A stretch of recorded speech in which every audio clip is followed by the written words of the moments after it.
បាទសួស្តីបងប្អូនទាំងអស់គ្នាបាទคลิปនេះគឺជាคลิปមេរៀនទី1ពាក់ព័ន្ធជាមួយនឹងតបណ្ដាញអគ្គិសនីនៅក្នុងផ្ទះមេរៀនទី1នេះគឺពាក់ព័ន្ធជាមួយនឹងការតកុងតាក់មួយបញ្ជាអំពូលមួយបាទអញ្ចឹងកុងតាក់របស់យើងគឺមាន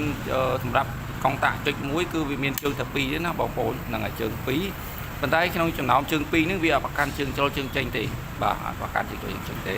បាទបន្តមកទៀតបងប្អូនត្រូវការរត់ខ្សែអំពូលគឺរត់ចូលទៅជើងកុងតាក់ទាំងអស់ណាខ្សែមេហើយនិងខ្សែពួររត់ទៅជើងកុងតាក់ទាំងអស់បាទបន្តមកទៀតបងប្អូនធ្វើការពូតខ្សែណឺតឬហៅបងប្អូនពីចាត់គេហៅថាខ្សែម៉ាំងគឺបងប្អូនរត់គឺបងប្អូនគូចចូលគ្នាជាងមកបាទគូចចូលគ្នាជាងមកបាទបន្តមកបងប្អូនធ្វើការរុំស្គុតវាបាទបន្ទាប់ពីរុំរួចហើយអញ្ចឹងបងប្អូនយកទុកផ្ទុយខ្សែទាំងពីរនេះទុកមកដុំសិនយើងអត់មានត្រូវការប្រើវាទៀតទេអញ្ចឹងបងប្អូនយើងនៅសល់តែខ្សែ2ទេគឺខ្សែមេ1និងខ្សែអំពូល1អញ្ចឹងខ្សែទាំងពីរនេះយកទៅណាអញ្ចឹងក្នុងចំណោមខ្សែ2កតុយហ្នឹងបងប្អូនត្រូវតែមួយកតុយត្រូវដាក់ជើងនីមួយៗអញ្ចឹងមក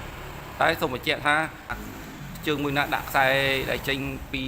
D-center ឬហៅថាខ្សែមេក៏បានដែរពីហ្នឹងណាហ្នឹងហើយចង់ដាក់មួយណាក៏បានដែរព្រោះវាអត់ប្រកាន់ទេ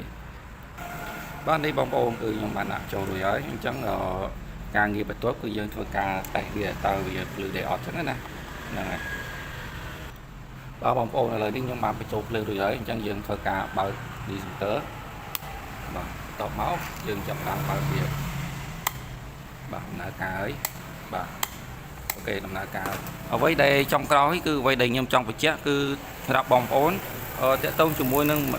ខ្សែមេត្រូវតែខ្សែមេគឺយើងត្រូវតែជ្រើសរើសយកខ្សែភ្លើងឬហៅថាខ្សែហ្វាបងប្អូនណាត្រូវជ្រើសរើសក្នុងខ្សែហ្វាដើម្បីឆ្លងកាត់ទៅដាក់ជាមួយនឹងកុងតាក់យើងអត់អាចដាក់យើងកុំយកខ្សែណឺតទៅដាក់ក្នុងជើងកុងតាក់អត់ត្រូវទេណាគឺយើងយកខ្សែហ្វាមកដាក់ជើងកុងតាក់វិញបានវាសុវត្ថិភាពនៅពេលដែលយើងប្រើប្រាស់ជាមួយវាបាទអរគុណច្រើនឥឡូវជួបគ្នានៅវីដេអូបន្តទៀត